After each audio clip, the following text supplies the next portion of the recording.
Good evening, I'm Sergeant Steve German. The U.S. military is changing its Unified Command Plan, or UCP. The creation of the new Northern Command and other changes mean big transformation in operations in the U.S. and overseas.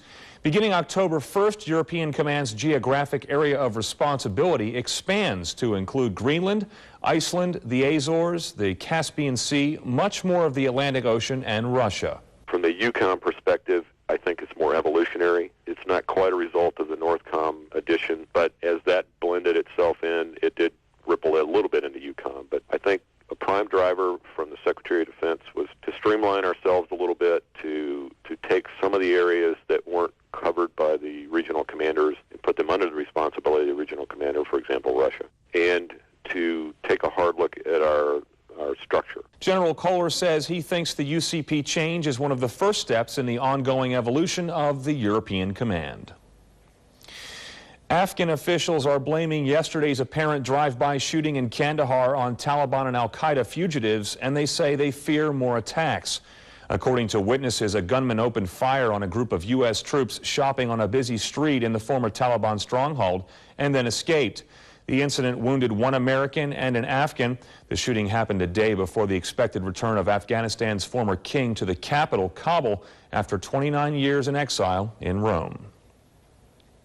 Last year, the Air Force saw the highest promotion rate in the 30-year history of the weighted airman promotion system.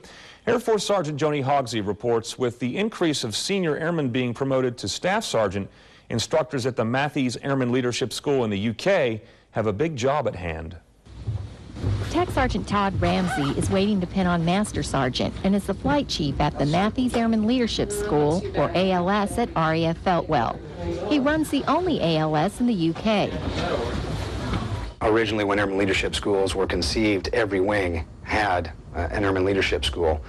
During the drawdown and the base closures of the 80s and 90s, the bases here in the UK that were shut down, as they closed down, of course, their schools went with them. The schools may have dropped, but airmen being promoted to staff sergeant has steadily been on the increase since 1993. We were originally designed and conceived as a 4-flight school, teaching a total of 60 students per class.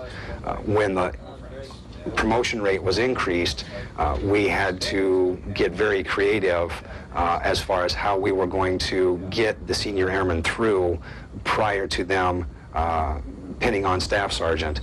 In the last 2 years, they increased their capacity to 5 flights, which now run as a normal class of 85 students. With the last promotion rate coming in at nearly 65%, they've had several 6-flight classes, with last November's class being the largest graduating class for the school ever, with 105 graduates. Tech Sergeant Joni Hogsey, Air Force News, RAF Feltwell, the United Kingdom. Since the 8th of April, all U.S. passports are being issued at the National Passport Center in New Hampshire.